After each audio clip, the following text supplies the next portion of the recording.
ipagkalat mo ang iyong salita sa lahat ng abutin ng tinig na ito, sa mga taong nakikinig at nanonood sa aming programa mo, O Diyos. Dumating nawa sa kanilang buhay ang kaligtasan. Dumating nawa sa kanilang buhay ang kapayapaan, O Diyos, sapagkat alam namin na sa iyo lamang may kapayapaan. Sa iyo lamang may buhay na walang hanggan, O Diyos. Amen. Hallelujah. Narito, Ama, ang aming mga mahal sa buhay na sa malayo. Patuloy mo silang proteksyonan. Praise God. Patuloy mo silang gabayan, O Diyos, maawa ka sa kanila. Akayin mo sila sa paglilingkod sa iyo. Ilagay mo sa aming puso at isip ang iyong mga salita. Maghari nawa sa aming kalooban, O Diyos, ang iyong mga salita. I-guide mo ang aming mga paa. Itumpak mo ang aming buhay sa iyong kalooban. Tulungan mo kami ng aming buhay, O Diyos. Hawakan mo kami. Hawakan mo kami na iyong kanang kamay, sapagkat ang mundong ito ay puno ng kadulasan at madulas ang mundong ito. Hallelujah. Ilayo mo kami sa mga tukso at mga lalang ng kaaway. Jesus. Iligtas mo kami sa mga silo at mga plano ng kaaway laban sa amin. Hallelujah. Hallelujah! At tulungan mo kami na maging matatag at matibay sa aming mga panindigan at paniwala sa iyo, O Diyos. Praise God. Yamang nilagay mo sa aming puso at isip na ikaw ay aming mahalin at paglingkuran. Tulungan mo kami. Iligtas mo kami sa mga sakit at karamdaman. Amen. Kairan mo kami ang aming mga kaisipan. Hallelujah! Aming inaasahan, O Diyos, ang pakikisama ng iyong bugtong na anak. Gaya ng pangako niya, na sinasabi niya, ako'y sumasa inyong palagi hanggang sa katapusan ng sanglibutan. Umaasa kami sa oras na ito na masamba ka namin, O Diyos, sa taong itong patapos na. Masamba ka namin sa espiritu at katotohanan, sapagkat ito ang pagsambang hinahanap mo. Tanggapin mo ang aming mga pagpupuri at aming pagpapasalamat. Praise God. Ito po ang aming sawat dalangin sa pangalan ni Jesucristo na iyong anak. Amen. Amen. Praise the Lord.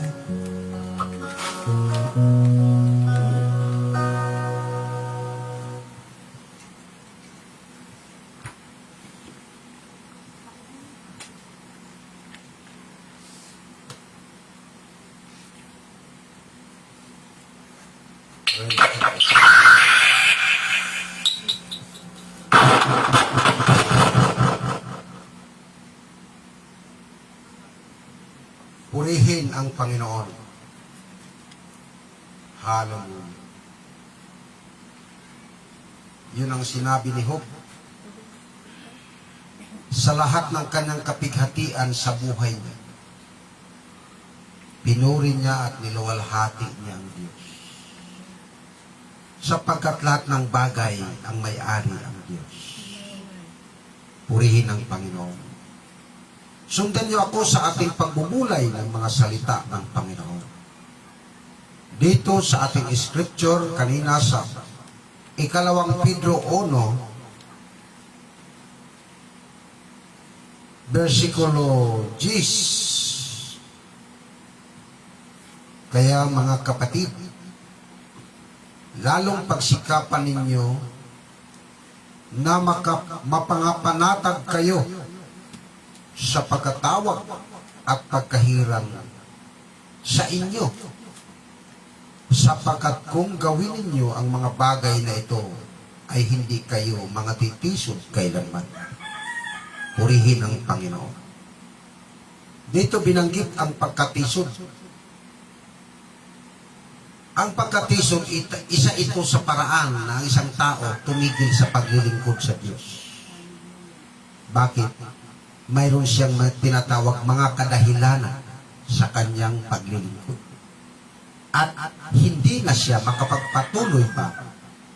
Kaya pagdating ni Kristo, hindi na siya makasama. Hallelujah. Ngunit sinasabi ni Pedro, tingnan natin, to make sure your calling and election, sure. Okay. Gawin mong sure ang iyong pagkatawag at pagkahirang mo sa Diyos. Tiyakin mo. I-sure mo. Ano yung sure? 100% na katiyakan. Ngayon, yan ang sabi ni Pedro sa mga kapatid niya doon sa Jerusalem, sapagkat ang unang daang taon ng pananampalataya, hawak nila ni Pedro ng mga apostol ni Kristo. At yun ang sinabi niya, para kayo hindi matisod. Tiyakin ninyo ang pagkatawag sa inyo ng Diyos at pagkahirang sa inyo ng Diyos. Kapag natiyak mo yan, hindi ka na matisod. Sapagkat alam mo, nang tumawag mo ay ang Diyos, ang pumili sa iyo ang Diyos. Paano mo matiyak? How to sure na ikaw ay tinawag at pinili ng Diyos? Lahat ng relihiyon, puro nagsasabi niyan. Lahat ng relihiyon, puro nagbabasa niyan. Dahil ang Biblia, ginawang public book na ang Biblia. Inimprinta ang Biblia ng maraming printing press sa Japan, sa Amerika, sa Pilipinas. Kaya may iba't ibang translation of the Bible. Oh, itong Bible na gamit ko, 1511 AD, under ni King James. Kaya ang tawag nito King James Version. Tiyakin mo ang pagkatawag mo, pagkahirang mo. Ngayon, ang tao niyan parang, paano mo matiyak yan? Paano mo masasabi na 100% na ikaw ay tinawag at pinili? Ngayon, marami nagsasabi, paano mo matiyak yan? Kung yung leader ninyo ay tinawag ng Diyos at pinili ng Diyos, before matitiyak mo na ikaw ay tinawag din. Sapagkat ang salita ng mga sinugo, salita ng panawagan ng Diyos sa tao. Pero kung hindi ka sinugo, wala kang kwinta na mangangaral. Walang kabuluhan ang pangangaral mo. Bakit? Hindi nagarantiya ang Diyos sa iyo. Walang kusignal ang Diyos sa iyo. Walang garantiya ang Diyos sa iyo. Nakaklose ang langit para sa mga membro mo at para sa mga mananampalataya na iyong pinangaralan. Bakit? Hindi ka sure. Bakit nangangapa ka? Bakit ka nangangapa? Ikaw ay bulag dahil hindi mo nakita si Kristo. Kaya sinasabi, ang bulag, kapag umakay ng kapwa bulag, kapwa sila mahulog sa hukay. Ano ang hukay? That is a symbolize sa impyerno.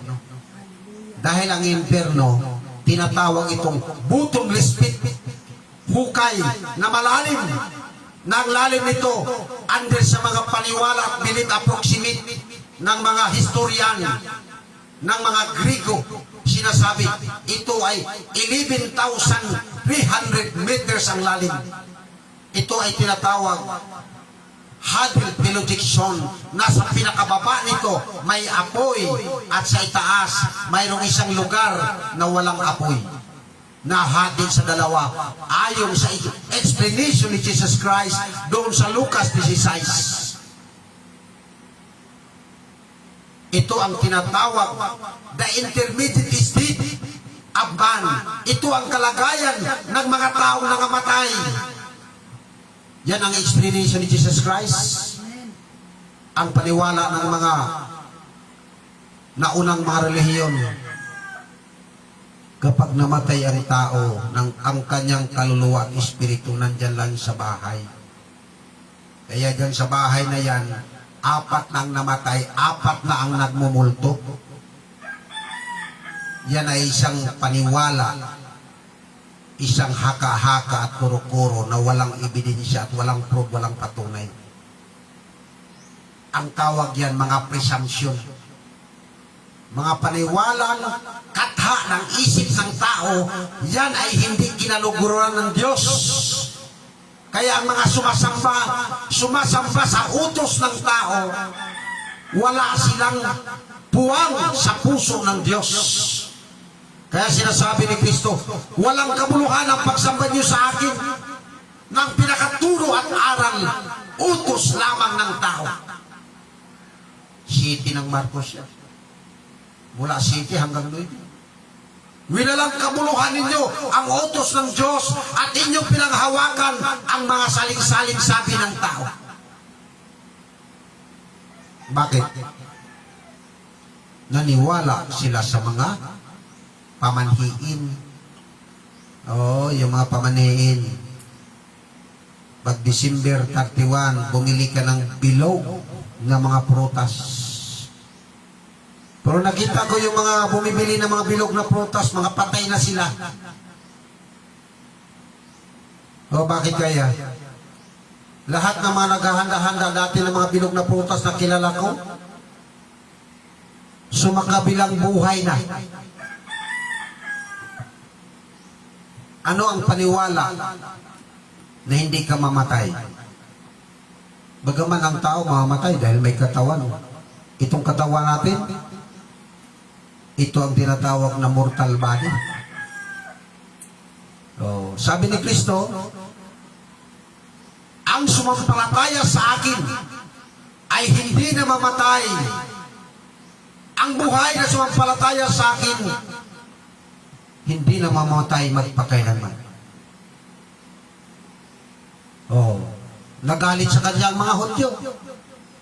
Sabi ng mga Hudyo, namatay ang aming amang Abraham, namatay ang mga propeta. Kaya sinasabi na kay Kristo, mayroon kang demonyo. Sapagkat sinabi mo nang maniwala sa iyong salita ay hindi na mamamatay. Ito dapat ninyong malaman, mayroong tinatawag 3 uring kamatayan ng tao. Hindi kasi maintindihan ng tao yan dahil ang tao karamihan, ang mga pinag-aaralan, puro lang secular na pag-aaral sa sanglibutan. Hindi sila nag-aaral ng mga theological belief. Ang tao mayroong 3 elemento. May katawan, may kaluluwa at espiritu. Ang kamatayan sa katawan kapag nagkasakit, nabanggaan, nabaril, namatay yun. Ang unang kamatayan, yung tao na nahiwalay sa Diyos. The same in the time of Adam. Sabi ng Diyos, huwag niyong pakialaman ng kahoy, ng bunga ng punong kahoy na yan, pagkalam ng mabuti at masama. Dahil sa oras na hinawakan ninyo at kinain ninyo, kayo'y mamamatay. Sabi naman ng ahas na pumasok ang demonyo sa kanya, Hindi kayo mamamatay. Kapag kinain niyo yan, maging katulad na kayo ng Diyos. Alam na ninyo ang mabuti at masama. Ang sabi ng Diyos, huwag niyong galawin. Na-convert ng ahas si Iba. Nadala. Na-bringwas ng ahas yung babae.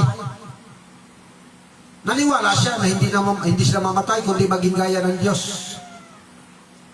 Ang unang kamatayan doon nung ginalaw nila, lumabag sila sa Diyos. Ang unang kamatayan, yung relasyon nila sa Diyos nasira. Yun ang ibig sabihin noon, namatay. Pangalawang namatay, ang kanilang katawan namatay na, di ba? Namatay sila. Pangatlong namatay, ang kanilang kaluluwa at espiritu na hulog sa kaparusahan ng Diyos dahil lumabag sila sa utos ng Diyos. Kaya ang kautosan, ang utos, kung walang utos, walang magkasala. Dahil may sinasabi, ano ang gagawin ng ating laro? Ano ang rules? May sinasabi, ang ating rules ay walang rules. Ang ating basihan ay walang basihan. Ang ating pamantayan ay walang bantayan. Kahit ano lang. Kaya may mga tao ang kalang kautusan na sa kanilang puso at isip lang.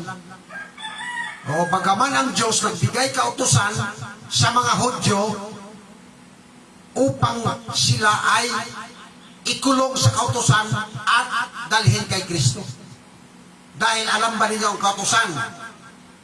Ang kautusan ay binigay ng Diyos sa mga tao na pumapatay sa ama, pumapatay sa ina, at nagnanakaw ng tao, human smuggling.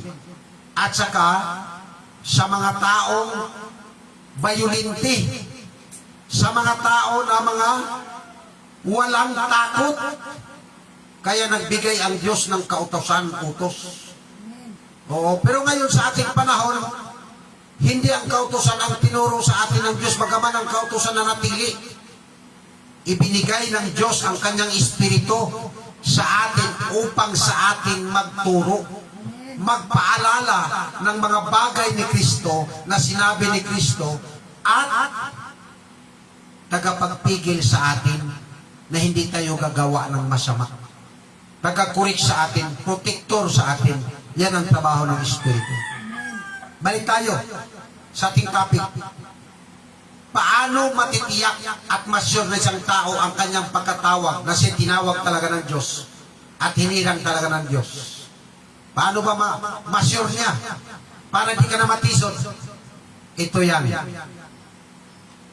Kung sinugo ng Diyos ang nangaral sa iyo at tinanggap mo si Kristo sa Kanya, tiyak na ikaw ay tinawag ng Diyos. Dahil ang salita ng sinugo, panawagan niya ng Diyos sa mga tao. Yan ang sinasabi, ikalawang Tesalonica 2:14. Sa kalagayang ito, tinatawag namin kayo upang magkamit kayo ng kaluwalhatian ni Kristo. Ano ang salita ng sinugo? Panawagan. At ito ang pagpili sa tao. Eleksyon ng iyong pagkatawag. Purihin ang Panginoon. Kaya halimbawa sabihin mo, sa iyong church, tinawag kaya yung aming leader? Sinugo kaya ang aming leader? Dahil kung hindi sinugo ang inyong leader, walang mangyayaring rapture sa inyong simbahan. Bakit walang mangyayaring rapture? Tingnan ninyo. Kung si Moises ay di sinugo ng Diyos, mailabas ba ni Moises ang mga anak ni Israel sa Ehipto? Never. Bakit? Walang Diyos na tutulong sa kanya. Tanda na siya sinugo na ilabas. Pero bago siya pumunta sa Ehipto, nagsalita muna sa kanya ang Diyos. At nakipagkasundo si Moises sa Diyos. Ngayon yung mga nangangaral na hindi nakipagkasundo sa Diyos, saan sila nakipagkasundo? Nabasa lamang namin sa Bible.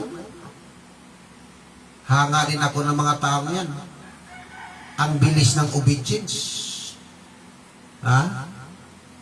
Pero ang tawag niyan, mga taong matitigas ang ulo. Gusto niyang itayo ang kanyang sarili, kaya hindi siya susunod sa katotohanan. Kaya ano ang katotohanan na ibinigay ng Diyos sa atin?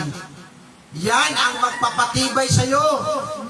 Na hindi ka na matisod. Purihin ang Panginoon. Tingnan natin. Ikalawang Pedro 1:12. Kaya't magiging handa ako lagi na ipaalala ko sa inyo ang mga bagay na ito. Bagaman inyong nalalaman na kayo'y pinagtitibay sa katotohanan nasa inyo. Ano yung nagpapatibay sa atin? Yung papatibay sa iyo, natupad sa iyo yung sinabi ni Kristo na sa John 8:32, inyong makilala ang katotohanan at ang katotohanan siyang magpapalaya sa inyo. Alam ninyo mga kapatid, ano ang papel ng katotohanan? Ano ang pangsyon ng katotohanan sa buhay ng isang tao?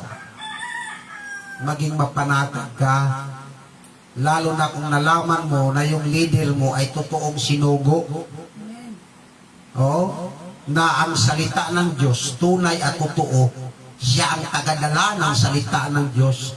Siya yung tinatawag, di siya Diyos, spokesman of God, speaker of God. Siya ang tagapagkasundo sa mga tao sa sanglibutan na makasalanan tungo sa Diyos. Ano siya mga kapatid?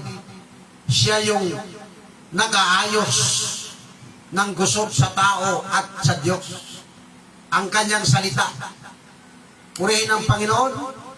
Kaya kung tunay na sinugo ang iyong leader, mapanatag ka, marelax ka, na langit ang pupuntahan mo.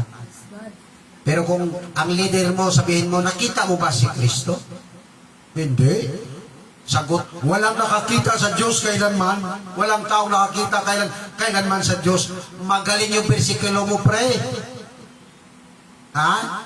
Ngayon yung sinabi ni Kristo, mapalad ang may malinis na puso, makikita nila ang Diyos. Nag-away-away na tuloy yung mga bersikulo. Sa panahon ni Moises, ano nangyari? Nagpakita ang Diyos kay Moises doon sa isang punong kahoy na nagliliyab na hindi nasusunog. At ano pa? Nagpakita ang Diyos sa 74 na mga anak ni Israel, na mga elder. Pagkatapos, nagpakita din ang Diyos sa lahat ng mga anak ni Israel sa kanila para patunayan na mayroong Diyos sa langit na tunay na Diyos. Kaya mapapakita ang Diyos sa atin lahat. Kapag bumalik si Kristo, kukunin niya ang kanyang tunay na iglesia. Bakit tunay? Mayroong hindi tunay. Kukunin niya ang kanyang tunay na iglesia. Paano malalaman na tunay na iglesia ni Kristo? Mayroon siyang taong inapuwet, nilagay. Mayroon siyang bantay. Purihin ang Panginoon. Kaya sabi ni Kristo sa 13:20 ng Juan, ang tumanggap sa inyo, ako ang tinanggap. At ang tumanggap sa akin, tinanggap ang nagsugo sa akin. Sa Lucas 10:16, ang magtakwil sa inyo, ako ang itanakwil. Una sinabi, ang makinig sa inyo, ako ang pinakinggan. Ang nagtakwil sa inyo, ako ang itinakwil. At pati ang nagsugo sa akin. Sa ating panahon, sinasabi ng mga tao, kahit yung mga bersikulo, walang makakita sa Diyos kailanman, forever. Nangako si Kristo na dadalhin tayo sa kanyang kaharian, sapagkat mayroon yung isang kaharian na ginawa may mga mansyon na tirahan. Hindi ba totoo yun? Tunay at totoo yun, sapagkat walang salita si Kristo na hindi matutupad. Dahil sabi ni Kristo, heaven and earth pass away, but my word is fulfilled. Matutupad talaga. Saan matutupad? Sa kanyang tunay na iglesia. Sa hindi tunay na iglesia, I'm sorry, walang katiyakan yan. Walang katiyakan yan. Hindi ko sila inaatake. Ang sinasabi ko lang ang katotohanan, baka magsisi kayo huli na. Sa tunay na iglesia, babalikan ni Kristo. Dahil ang pagkikasama ni Kristo, sabi ni Kristo, until the end of the world. Bakit until the end of the world? Patuloy siyang tatawag. Sabi na patay na ang 12 apostol, patay na si Pablo, patuloy pa rin siyang katawag. Tatawag at tatawag siya. Basahin natin sa Roma. Roma 11:29.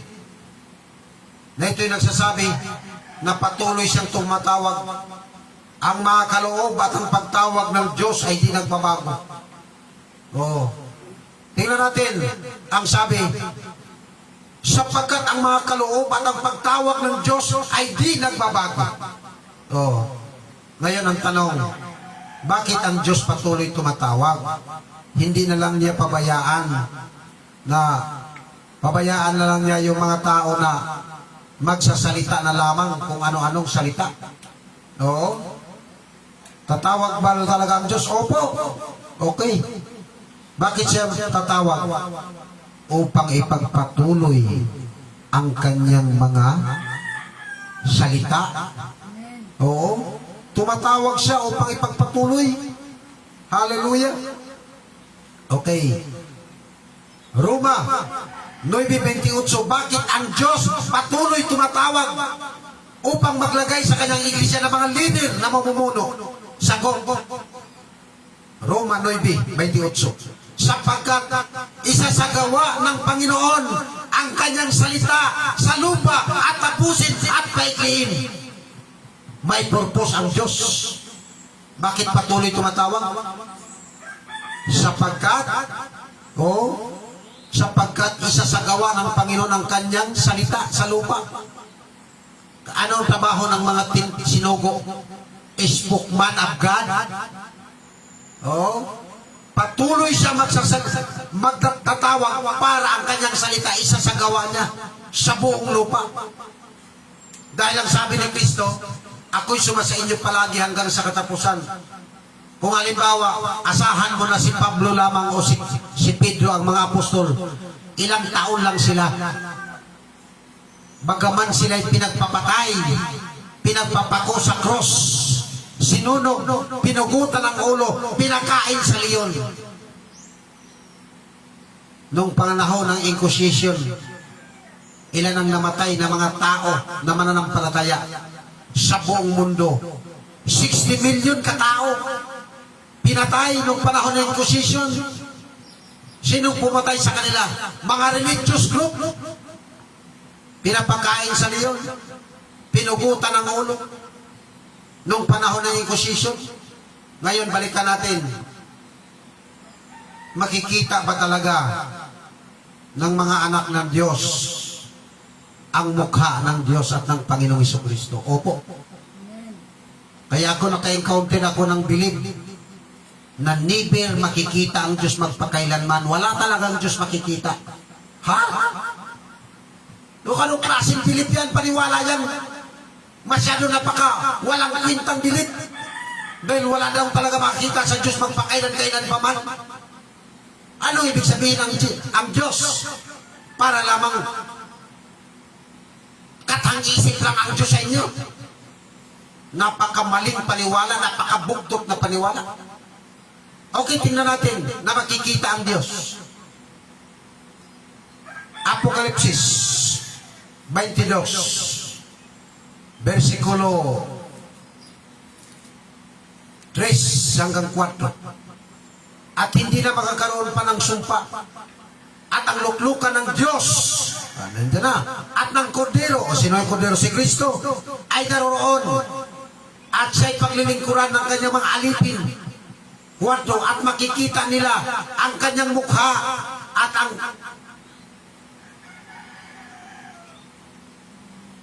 at makikita nila ang kanyang mukha at ang kanilang pangalan ay nakasulat sa kanilang mga noo.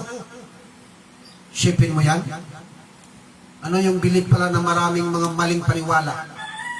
Ang Diyos ay katang-isip lamang?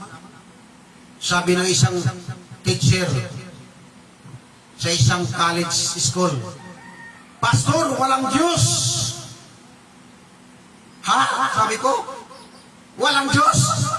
Walang Diyos. Hindi totoong may Diyos.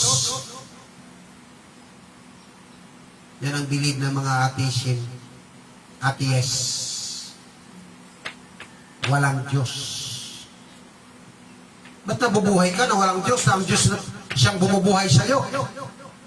Sabi ko sa kanya, kumuha ako ng piso. Kung papakita ko sa iyo ang Diyos, sige nga, ipakita mo sa akin ang Diyos. Sabi ko, ito ang Diyos. Sabi niya, hindi yan Diyos. Piso yan. Sabi ko, bakit alam mo na hindi pala Diyos to, piso to? Mayroon talagang Diyos. Ha? Ang ginawa ko para din katulad ng panahon ni Kristo. Sabi na, matuwid bang magbuhis kay Cesar o hindi? Sabi ni Kristo, hoy mga pagbaybabaw, ipakita nyo sa akin yung pirang pambuhis kay Cesar. Inakita. Sino yung larawan nandyan? Nasa salapin yan, pambuhis kay Cesar. Sabi ng pakita, si Cesar. Sabi naman ni Kristo, ibigay mo kay Cesar ang kay Cesar. Ibigay mo sa Diyos ang sa Diyos. Parang ganun yung ginawa ko. Biyaya ng Diyos. Okay. Ang mga taong bulag, maraming mga bilib na mga gumugulo sa kalang kaisipan. So, halimbawa, yung Hindu, gaano karaming Diyos nila? Oh, 65,000 kinds of God. Oh, dumating si Kristo, nagturo na isa lang ang Diyos, ang Ama. Pero nagpapatuloy pa rin sila. Oh, may isang bilib naman na ang kanilang Diyos ay 300 million kinds of God. Ang daming bilib.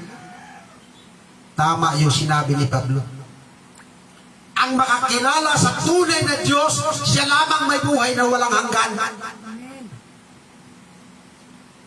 O, tingnan mo yung ating ginagisnang paniniwala, yung universal belief. Kahit saan sila, pumunta sa Russia, Amerika, kasi umikot sila sa buong mundo eh. Pagdating sa Japan, ang kanilang sinasambang babae, Japanese ang hugis ng mukha. Pagdating sa Korea, ang kanilang sinasambang babae na hugis, Koreana ang mukha. Pagdating sa Pilipinas, ang kanilang sinasamba na babae, hindi na Pilipino, dahil mga Pilipino, mga pango, mga kulot ang buhok. Ang kanilang ginawang model mula sa France na mga magandang babae. Pero sa totoo lang, paano mo malaman ang katotohanan? Kung hindi mo makilala ang isang tao na nagdadala ng katotohanan, never mo makilala ang katotohanan. Hanggang sa mamatay na lang ang isang tao dahil sa mundong ito may katapusan. Sa Moscow, sabi nila sa kalang simbahan na malaki na pakaganda. Hindi na namin alam, sabi nila, kung kami na sa langit na ba o sa lupa pa, sapagkat ang aming simbahan, napakagandang guhit, parang langit na talaga. Ha? Hindi mo alam kung nasa langit ka na ba o nasa lupa pa? Alamin mo sa langit, naroon ang Diyos. Kasama ng Diyos ang mga anghel sa langit. At ang langsangan ng langit, puro ginto. At dito sa lupa, anong sabi ni Kristo? Wala dito ang kaharian ko. Dahil kung ang kaharian ko, dito pa sa lupa, tatawag ako ng 12,000 na mga anghel. Ha? Legion ng anghel. Ang ibig sabihin ng 12,000 legion, ano yun eh?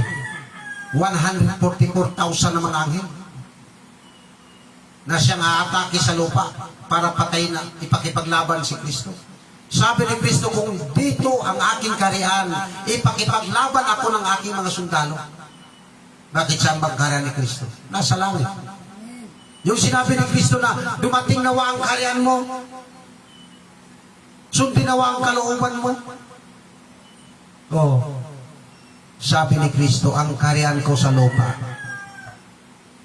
hindi niyo makita ang gaya ng kaharian. Sapagkat ang pinagharian ng Diyos, pinagharian sila sa kalang puso. At ang tipan na gagawin ng Diyos sa kanila, sabi ng Panginoon, ito ang tipang gagawin ko. Ilalagay ko ang aking mga salita sa kanilang puso at isipan. Oh, yung mga taong pinagharian ng Diyos, nakasulat ang salita ni Kristo sa kanilang puso at isip. Na sa bawat araw, sa bawat oras sa pamumuhay niya, gamit niya. Sa bawat kilos at galaw, pananalita, papurihan ay ikaw. Sino yun? Ang Diyos. Purihin ng Panginoon. Kaya ano ang katotohanan? Ang katotohanan nagpapatibay sa atin. Kaya yung mga tao na hindi tumibay sa katotohanan, iba din yun. Nakatalaga sila sa kamatayan sa impyerno. Sapagkat hindi tumibay sa kanila ang tunay na salita ng Diyos at ang tumibay sa kanila ang kasinungalingan. Bakit nagtibay sa kanila? Hindi sila sumampalataya sa katotohanan. Dumating sa kanila ang pinakamalaking uring tukso. Na ito'y tinatawag na strong delusion. Napaka-lakas na tukso. Ginawa ng Diyos sa buhay nila sapagkat tinanggihan nila ang salita ng Diyos upang sila'y maparusahan din naman. Kaya nakakatakot. Kaya ang buhay ng tao, sa bawat araw, makaawa ka sa Diyos. Baliktad ang tao ngayon. Na-influensyahan sila sa panahon ng Hellenistic Age. Sa panahon ni Alexander the Great, tinatawag yun na Hellenistic Age. Mayroong filosofiya doon na dalawa. Yung isa nagsasabi, ingatan natin ang simbahan sapagkat yan ang ating pag-asa sa kabilang panig ng buhay. Ang sabi naman ng isa, hindi. Maganda ngayon sa buhay na ito. Kumain ka, uminom ka, magpakasaya ka, sapagkat bukas tayo'y mamamatay. Saan sinabi yan? Sa panahon ni Alexander the Great, ng isang filosofiya. Ngunit sa ating panahon, ganon din ang tao. Ha? Pag December 25, ang lahat ng halos ng tao langok, bundak ang tiyan. Ha? Yan ang sinasabi, kumain talaga at naglasing. Nag-videoke, nagpakasaya. Bakit? Na-influensyahan sila sa time ng Hellenistic. Kumain, uminom, magpakasaya, bukas mamatay. Hindi nila hinanap ang Diyos. Wala. Ang kalang puso at isipan, binihag ng kasalanan. Sino ang kasalanan? Ang may gawa ng pagkakasala? Ang mga demonyo. Kaya kapag kinulong na si Satanas doon sa butong lispit sa ilalim ng lupa, ano mangyayari sa buong mundo? Wala nang tukso. Walang away. Bakit may nag-aaway? Dahil kay Satanas yan ay magkasiraan ng kanilang mga isip. Ang mga ahas, hindi nakakagat. Kahit yung mga kobra, dukutin ng bata. Hawakan sa ulo, angatin. Hindi nakakagat ang ahas. Bakit? Sino yung utak ng korupsyon? Si Satanas. Bakit nangungurap ang mga tao? Lalo pag nakalagay sa pinakamataas na posisyon. Bakit mangungurap? Udyok ni Satanas yan. Hindi rin sila kukurap kung hindi sila dinaya ni Satanas. Hallelujah! Kaya sa atin na mga anak ng Diyos, asahan natin ang awa at pangako ng Diyos. Dahil doon tayo nakasalalay. Sa mundong ito, ang buhay ng tao may katapusan. Oo.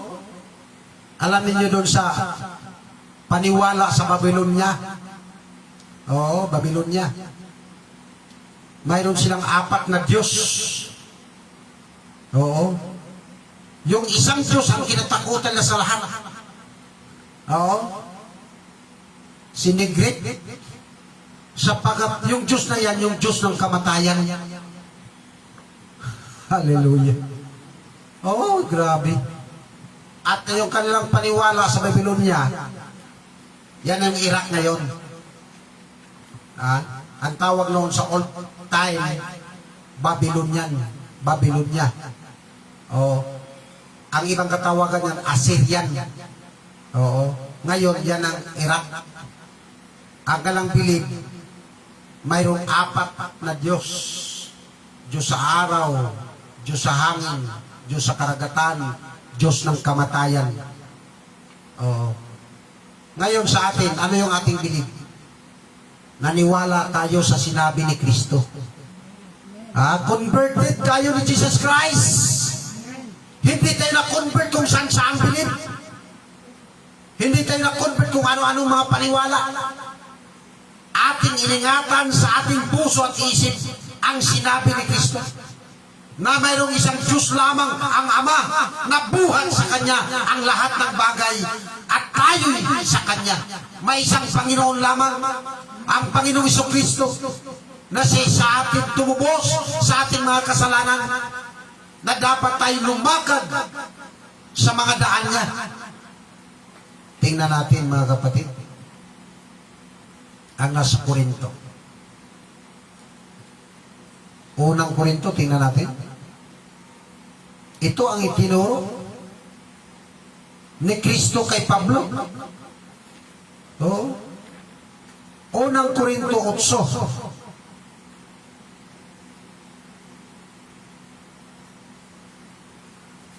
Versikulo 5 muna basahin natin. Sapagkat bagaman mayroon mga tinatawag na mga Diyos, maging sa langit o maging sa lupa, gaya ng may maraming mga Diyos at maraming mga Panginoon. Sa versikulo 6. Ngunit sa ganang atin ay may isang Diyos lamang ang Ama, nabuhat sa Kanya ang lahat ng bagay at tayo sa Kanya, at isang lamang Panginoon, si Jesucristo, na sa pamagitan niya ang lahat ng mga bagay at tayo sa pamagitan niya. Ano itong Diyos na ito? Ng ating Amang Diyos at Panginoon na si Jesucristo. Si Kristo ang umaalalay sa lahat ng bagay. Yung mga nagbubungguan na sasakyan, hindi yan inalalayan ni Kristo. Bakit? Mga taong karamihan yan hindi tumawag kay Kristo. Tumawag may kay Kristo sa maling paraan. Oo. Nabubuhay tayo dahil sa Kanya. Kumikilos tayo, gumagalaw tayo, nakarating tayo ng tao na ito dahil sa Kanya. Dahil kung wala siya, wala rin tayo. Tingnan natin mga kapatid sa 17 ng Gawa. 17:28. Sapagkat sa Kanya tayo'y nabubuhay at nagsisikilos at mayroon tayong pagkatao na gaya naman ng sinabi ng ilan ng inyong mga sariling manunula. Bakit tayo nabubuhay? Dahil kay Kristo. Kumikilos tayo dahil kay Kristo. Gumagalaw, nagsisinga dahil kay Kristo. Ano si Kristo? Umaalalay sa lahat ng bagay, Hebreo 1:3. Inalalayan niya lahat ng bagay. Under control ng Kanyang power ang lahat ng bagay sa mundong ito. Walang isa sa mundong ito na hindi alam ng Diyos. Kahit buhok sa ating ulo, bilang ng Diyos. Lahat ng buhangin sa dagat. Dito pa lang sa Pilipinas, bilangin mo dito lang sa Buaya. Bilangin mo yung buhangin sa dagat, hindi mo na mabibilang. Bilang ng Diyos lahat. Paano pa kaya ang buong mundo? Ganon kakapangyarihan ang Diyos. Hallelujah! Kaya, ano ang ating Diyos? Diyos na buhay na nakaupo sa trono sa langit. Bagaman ang mga Diyos dito sa lupa, karamihan ng mga Diyos sa lupa, kinakarga ng kariton. Ha? Nakita na kayo ng Diyos na kinarga ng kariton? Maraming bisis na ako nakakita. Kinakarga ng kariton, tinutulak ng tao, pinapalibutan ng bulaklak. Kaso may nangyari na hindi magandang bagay. Yung mga Diyos na lumabas, na nilagay sa kariton, nilagyan ng bulaklak, maraming mga Diyos na dala nila sa kasamang palad. May dalawang kalabaw na nag-aaway. Anong nangyari sa kanilang mga Diyos? Nangabali ang liig, nangabali ang kamay. Nag-iyakan silang lahat sapagkat ang kalang Diyos ay nangabali-bali ang katawan. Pinagtapak-tapakan ng dalawang kalabaw na nag-aaway. Hallelujah. Di bang Diyos ni nasa langit? Hindi tumitira ng mga gawa ng tao, lalo na yung Diyos na ginawa ng tao. Ito, ginigising ko lang ang mga nakikinig na nasa maling kapagkaisipan. Purihin ang Panginoon. Dahil sabi, nang gumawa sila ng templo ni Haring Solomon, sabi ng Diyos, anong klaseng bahay ang itatayo mo sa akin? Anong pahingahan ang itayo mo sa akin? Sapagkat ang langit ay aking trono, ang lupa tungtungan ng aking paa. Grabe. Katindi ng Diyos na yun. Yun ang ating Diyos na gumawa ng langit at lupa. Purihin ang Panginoon. Ito ang katotohanan. Paano makilala ang katotohanan? Inyong makilala ang katotohanan o na makilala mo na katotohanan. Katotohanan na tagapagdala ng salita ng Diyos. Oh, inyong makilala ang katotohanan. Ano pa? Anong nagagawa ng katotohanan? Ha? Ang katotohanan, siyang magpapalaya sa inyo. Sa maling kaisipan, maling paniwala, mga maling pamanhiin. Ang katotohanan, mga kapatid, nasa atin. Yan ang magpapatibay sa atin. Yan ang sabi ni Pedro. Ang katotohanan nasa inyo, siya ang magpapatibay sa inyo. Oo. Sa sanglibutan, anong nasa kanila? Ang kasinungalingan nasa kanila. At yan ang magpapatibay sa kanila para sila'y mahatulan at madala sa impyerno. Kaya yung mga tao dalhin mo sa katotohanan, ayaw ng tao sumunod. Simba tayo sa aming simbahan, ay ayaw namin. Simba ka sa linggo, mayroon kaming party. Simba tayo, maliligo kami sa dagat, mag-outing kami. Simba tayo, dumating ang kamag-anak ko galing sa abroad. Simba tayo. Yan ang sabi ng Panginoon sa kanyang talinghaga. Ang sabi ng Panginoon, imbitahin mo ang lahat ng tao sapagkat ako'y may ihahanda. Oh. Sabi ng inutusan niyo mga alipin. Dumating ang mga alipin, nagsumbong sa kanilang Panginoon, Panginoon, yung isa sinabihan ko, anong sabi? Hindi ako makadalo sa sinabi mo na parte sa Panginoon mo sapagkat ako'y bagong kasal. Yung isa naman, inibitahan, hindi ako makadalo. Bumili kasi ako ng lupa. Pupuntahan ko. Yung isa naman, hindi ako makadalo kasi bumili ako ng baka. Aking iarado 12 piraso. Susubukin ko, ititesting ko. Anong nangyari? Nagalit ang Panginoon. Sabi ng Panginoon, sige, tawagin niyo ang mga pilay, mga pingkaw. Ang lahat na sa lansangan, tawagin ninyo. Sapagkat ang aking handaan, marami akong handa pero walang makatikim sa kanila. Hallelujah. Mayroong mga nauna na mahuli. Mayroong huli na mauna. Pero sino ang huli? Yung church net na ito ang tinatawag end of the last days dahil ito ang pinapatungkulan na sinasabi ni Kristo, mga huling tinawag. Amen. Pero itong mga huling tinawag, unang gantimpalaan ng Diyos. Praise God. Praise the Lord. Hintayin niyo ang Panginoon sa buhay ninyo. Amen. Alam niyo, yung taong maghintay sa Panginoon, may power yan. Hindi ka mamamatay basta-basta. Hindi ka maano. May power yan. Kapag sinabi mo, ako'y naghintay sa Panginoon, aking Panginoon, may kapangyarihan ka. Anong maging kapangyarihan? Mapunta sa'yo. Kahit magkasakit ka, di ka mamatay. Amen. Lahat, yung mga batanon, mga matay sila na hindi naghintay sa Panginoon. Bakit? Yun ang hula, sinabi ng Diyos kay Propeta Isaias. Ang mga naghintay sa Panginoon, magkaroon sila ng panibagong lakas. Sila'y pailang lang na parang mga agila.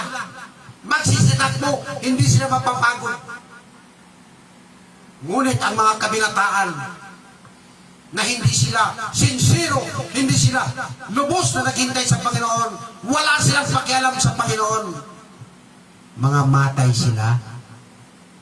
O tingnan nyo yung panahon ni Pangulong Duterte. Maraming mga adik nangamatay. Nakatalaga sa kanila dahil hindi sila naghintay sa Panginoon. Pag ikaw naghintay sa Panginoon, anumang bagyong dumating, tidal wave, lindol, pandemic, lahat na mangyayari, you are under protection of the power of God. Amen. I-preserve ka ng Diyos. Tingnan mo ang Diyos paano mag-preserve. Sa panahon ni Moises, pinapaulanan sila ng Diyos ng mana. Tinapay na mula sa langit. Ito na. Pag kumuha sila ng sobra, mabubulok, mabaho ang iyong uod. Kapag kumuha sila ng tama lang, okay lang.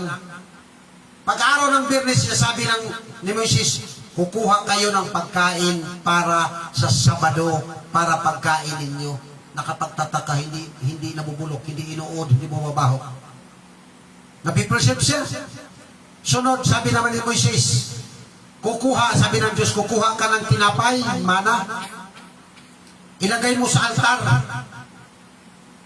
Ang nakapagtataka, umabot na ng 1,000 years mula sa panahon ni Moises hanggang sa nadurog na lang ang simbahan na yon, hindi na panis yung tinapay. Amen. Kailan lang yun nawala dahil nadurog ang simbahan nung si Kristo pinako sa cross. Nung si Kristo sumigaw, Eli, Eli, lama sabachthani. Nang ibig sabihin, Diyos ko, bakit mo ako pinabayaan? Lumindol ng malakas, nabiyak ang lupa, ang simbahan na doon nakalagay ang tinapay, nagkadurog-durog, ang mga kortina nakabiyak. Doon pa nasira yung tinapay. Mula lang kay Isaias, hanggang kay Kristo, 800 years. Mula kay Moises hanggang kay Isaias. Napakahabang panahon. Amen. Oh. Ano si Kristo? Hindi pinaniwalaan ng mga tao sa buong mundo. Kaya siya pinatay ng mga religious group, mga leader ng relihiyon, nagpatay kay Kristo. Oh. Ngayon, paano nagpapatuloy ang gawain ni Kristo? Tumawag siya ng mga apostol. Yan ang sinasabi sa 20:17. Nang umakyat si Kristo sa langit, sabi niya, huwag niyo kong hipuin, di pa ako nakapanahon sa Ama. Pumaroon ka sa aking mga kapatid. Sabihin mo, aakyat ako sa aking Ama. Inyong Diyos, aking Diyos. Yan ang malinaw na ang Amang Diyos ay ating Diyos. Amen. Si Kristo, Panginoon natin. Oo, nagkatawang tao. Tapos, doon sa 20-23 ng Juan, sinasabi, hiningahan sila ni Kristo. Tanggapin niyo ang Espiritu Santo. Kung paano ang pagkasugo sa akin ng aking Ama, gayon din sinusugo ko kayo.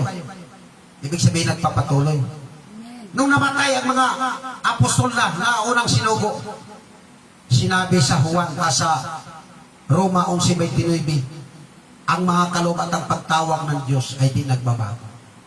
Amen. Sunod, sinasabi, patuloy tumatawag ang Diyos upang isagawa niya ang kanyang salita sa lupa, ang kanyang misyon, tapusin at kaikliin. Purihin ng Panginoon. Malaking biyaya ko ikaw kabahagi Amen. sa mga nanawagan para pagpasok sa langit. Praise God. Alam niyo kung tayo nga may Bible study, tayo mangaral, ibig sabihin, ginampanan mo yung papel na sinabi ni Kristo sa atin sa end of the last days. Dapat tayo magbunga. Dahil pag di ka magbunga, sinasabi, ikaw ay baril bao. Hindi mo nakikita at hindi mo intindihan yung mga sinasabi ni Kristo. Sabi ni Kristo, go ye to all the nation and preach the gospel. Yan ang panawagan ni Kristo. Sa atin, yan ang pinapagawa ni Kristo. Ipinapagpatuloy natin hanggang sa si Kristo dumating. Pagdating ni Kristo, saan ba si Kristo darating? Doon pa rin sa tapat ng Mount Olive, kung paano umakyat si Kristo, doon siya babalik, pero hindi sa apak ng lupa. Susuguin niya ang kanyang mga anghel sa apak na sulok ng daigdig, sasamahan ng malakas na hangin. At ang mangyayari sa mga anak ng Diyos, magtitipon sila diyan sa ulap, at bago si Kristo angat sa langit, kasama na lahat. Amen. Bibigyan ni Kristo ng bagong katawan, na katawan na tinatawag incorruptible body. Purihin ng Panginoon. Katawan na hindi namamatay, gaya na ng mga anghel. Amen. Yun ang mangyayari sa mga anak ng Diyos. Sabi ni Pablo, mga kaaliwan kayo sa mga salitang ito. Maaliw ka. Ako pag nagbasa ko ng Biblia, naaaliw ako. Biyaya ng Diyos. Maliban dyan, ang malaki kong kaaliwan nung pinakita ng Diyos sa akin ang kanyang mukha Amen. sa langit, pangatlong langit. Bakit? Sinabi ni Kristo. Oo. Walang umakyat sa langit kundi nang galing sa langit. Mayroon ng mga nakaakyat doon sa langit na mga tao, na ordinaryong tao. Si Elias. Oh. Si Enoch. Si Jesus Christ, akyat baba. Nakatawang tao.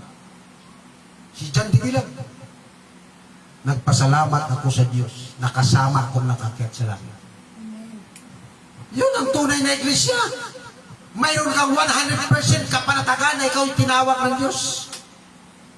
Pinakita ng Diyos sa akin ang kapaligiran doon.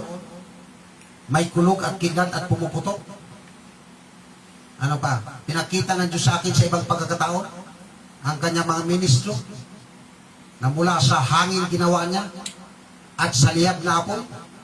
Pinakita din sa akin ng Diyos ang impyerno sa ilalim ng lupa na mga kulungan. Bakit ganon? Upang hindi ka maging sinungaling na saksi.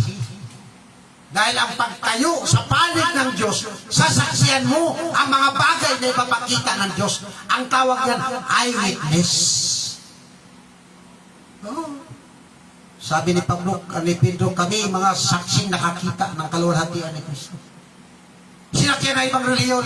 Kami mayroong panatag ng salita ng hula. Oh. Bakit? Kami ang may sure word. Kami. Ano kami? 100%. Sa kanilang pag-aangkin lang yun. Sa amin 100% sapagkat pinakita ng Diyos ang kanyang mukha. Amen. Ano ibig sabihin yun? First appearance sa tunay na iglesia. Purihin ang Panginoon. Bakit first appearance? Sapagkat ang tunay na iglesia, maraming ipapakita ang Diyos. Oo, alala niyo yung kanta?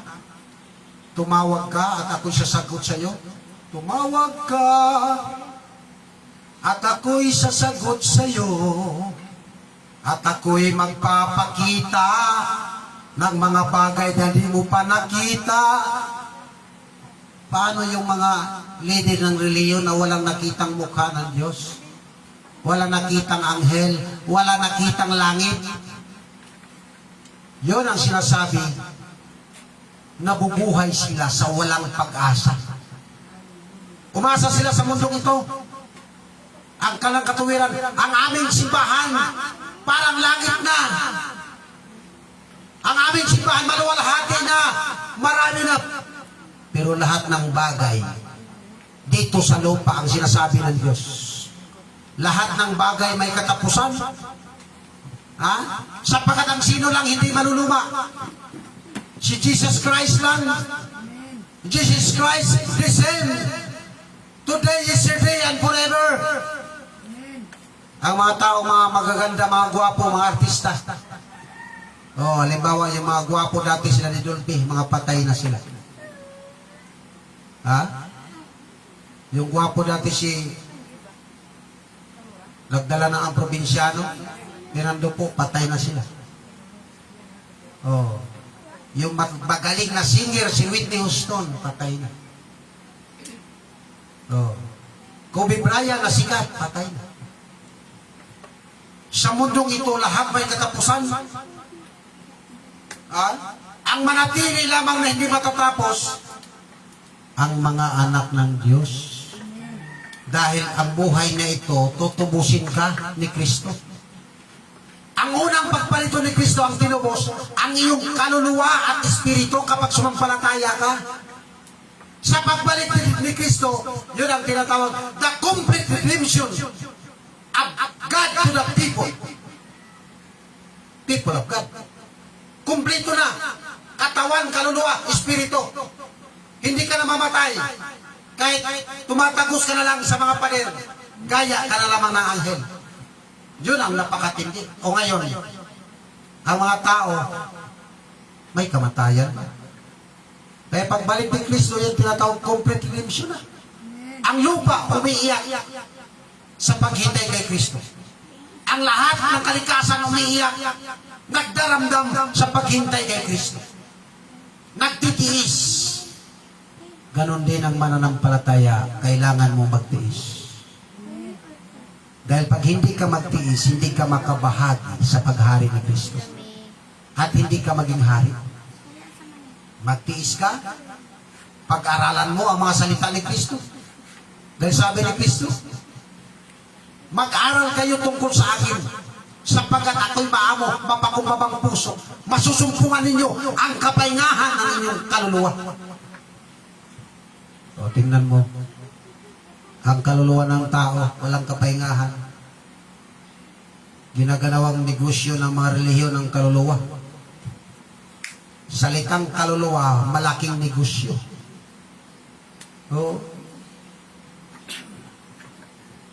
ngunit sa atin, wala tayong negosyo. Ha? Ang iglesia, hindi natin ininegosyo. Inaalalaya natin, pinagtutulungan natin ang iglesia na para ito'y tumakbo kasama ang Diyos. Kaya ang Diyos ano-ano sa atin, working together with God, kasama natin ang Diyos na gumagawa, tumutulong sa atin sa lahat ng ating gagawin. Kung panghinaan ka na ng loob, sabihin mo, ako'y mahina na, Lord.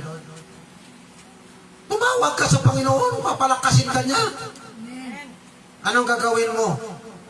Mag-ayuno ka, manalangin ka. Dahil ano ang panalangin? Ang panalangin, mga kapatid, isang bagay na yan na para ikaw ay ilayo sa tukso.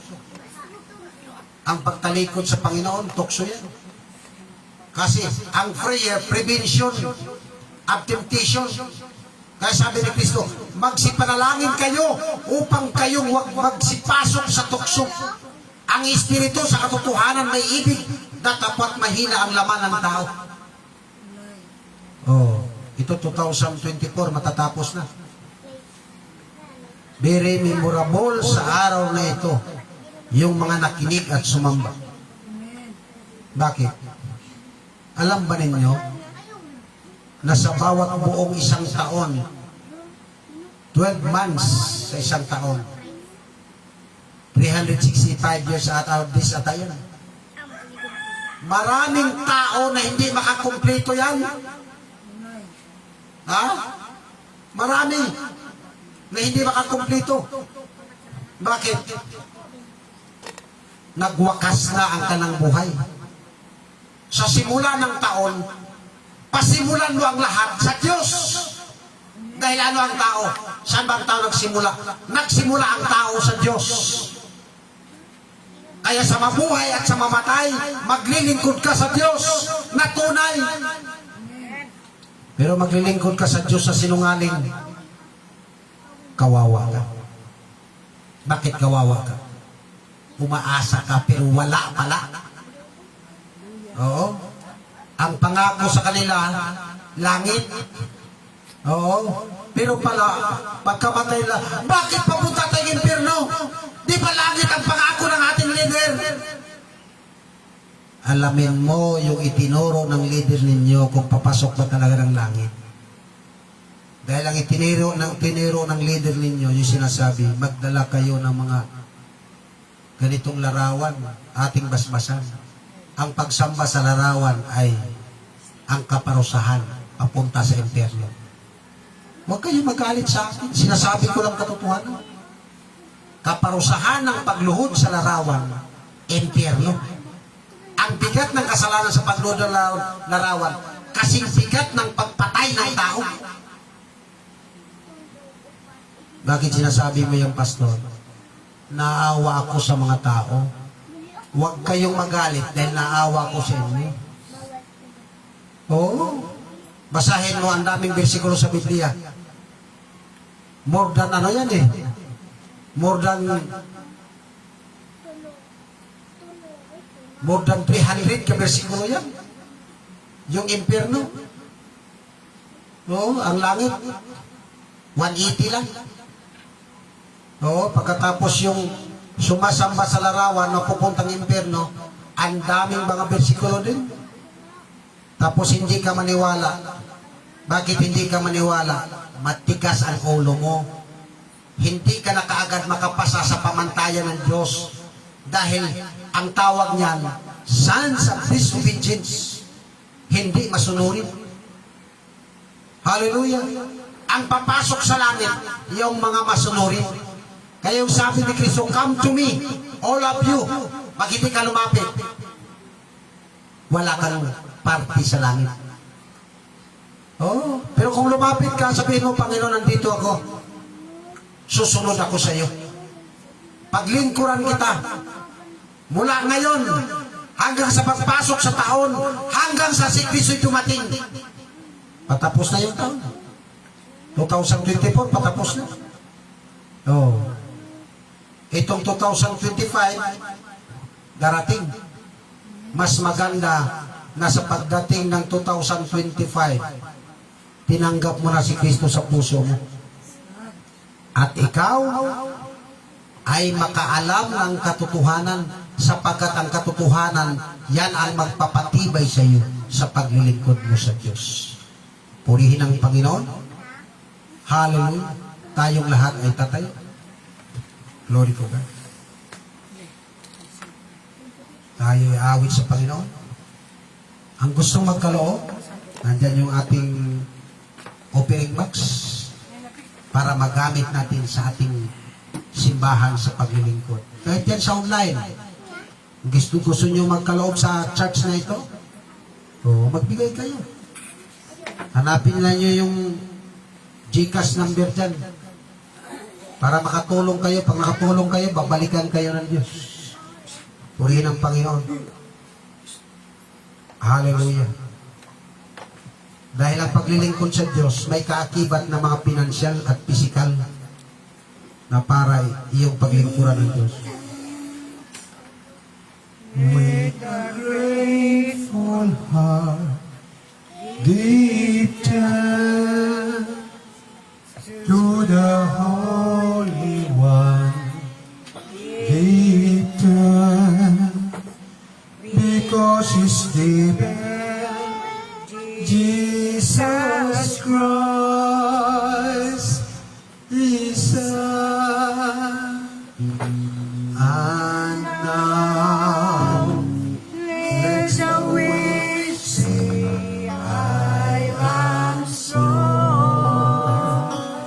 Let the fool say, I am rich, because of what the Lord has done for us.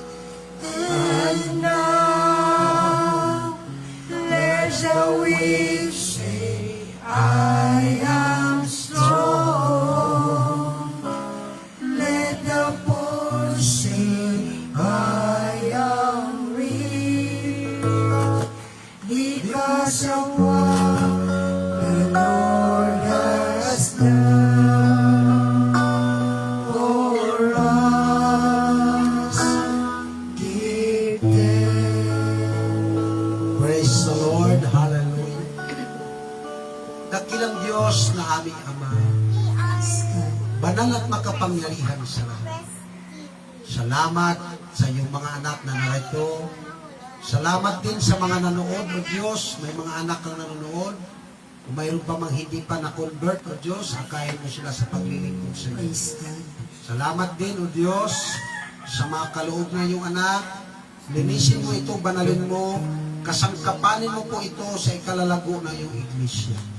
At ibalik mo rin, O Diyos, na maraming bisis pa sa mga tao na nag-offer ng kaloob para sa iyo, ayon sa kanilang pananampalataya, O Diyos. Hallelujah! At lubos kami nagtitiwala sa iyo, Ama. Samahan mo kami sa aming pagputol-putol ng tinapay, aming pag-inom ng katas ng ubas, linisin mo kami, banalin mo kami. Ipagpatawad mo po ang aming mga pagkakasalang na gawa sa iyo, at pag-indapatin mo kami sa pagtanggap. Sa pangalan ni Kristo na iyong anak. Amen. Praise the Lord.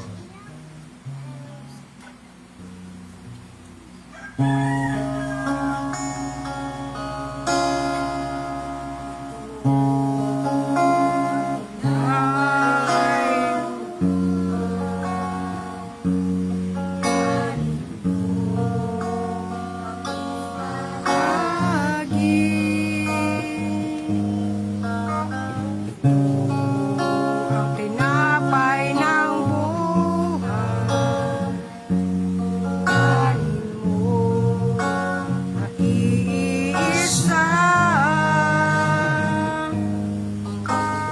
Ang katawang pinayubay, upang ikaw ay mabuhay. Ang katawang naghirap, upang iyong kamtan ang buhay na walang hanggan.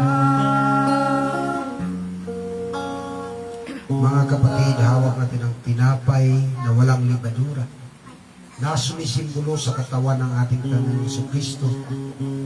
Bago natin tanggapin, magkaroon tayo ng pagsaliksik sa ating sarili upang huwag tayo makakain ng kasalanan. Sapagkat itong ating ginagawa ay hindi ito biro, sapagkat ito ang itinayo ni Kristo na ordinansa ng gabi bago sa ipagkaroon, na gagawin ng kanyang iglesia at gagawin din sa langit. Ang kabahagi sa lupa, kabahagi sa langit. Dakilang Diyos na aming Ama, banal at makapangyarihan sa lahat. Salamat, kabahagi kami, linisin mo kami at banalin mo, at pangidapatin mo kami sa pagtanggap nito. Ito pong aming sawa at dalangin sa pangalan ni Kristo na iyong anak. Amen, praise the Lord. Sapagkat tinanggap ko sa Panginoon ang binibigay ko naman sa inyo ng Panginoong Hesus ng gabing siya'y pagkanulo ay dumampot ng tinapay. At nang siya makapagpasalamat ay kanyang pinagputol-putol. At sinabi, ito ang aking katawan na pinagputol-putol. Dahil sa inyo, gawin ninyo ito. Tuwing alalahanin ninyo ako, ating kainin ang tinapay.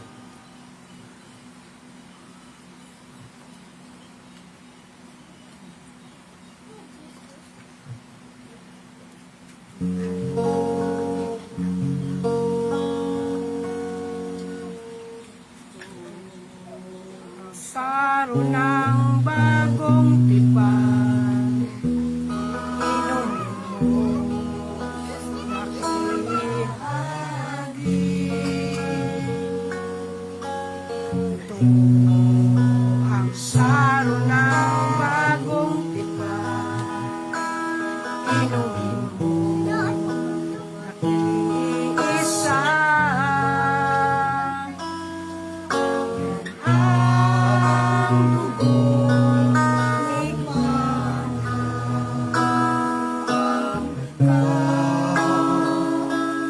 Ay mabibig ang dugo ni Kristo para sa iyo doon sa Kalbaryo ay tumigil. Mga kapatid, hawak natin ang saro na may lamang katas ng ubas na sumisimbolo ng dugo ng ating Preso Kristo. Bago natin tanggapin, magkaroon tayo ng pagsaliksik sa ating sarili upang huwag tayo makainom ng kasalanan. Dakilang Diyos na aming Ama, patawad po sa lahat naming nagawang pagkakasala at pagkukulang sa iyo. Linisin mo kami, banalin mo at pagindapatin mo kami sa pagtanggap nito. Ito po ang aming samot na langin sa pangalan sa Kristo na iyong anak. Amen, praise the Lord. At gayon din naman, hinawakan ng sari pagkatapos na makahapa na sinasabi, ang sari nito, siyang bagong tipan ng aking dugo. Gawin ninyo ito tuwing kayo'y magsisinom sa pag-alala sa akin. Ating inuman ng sari.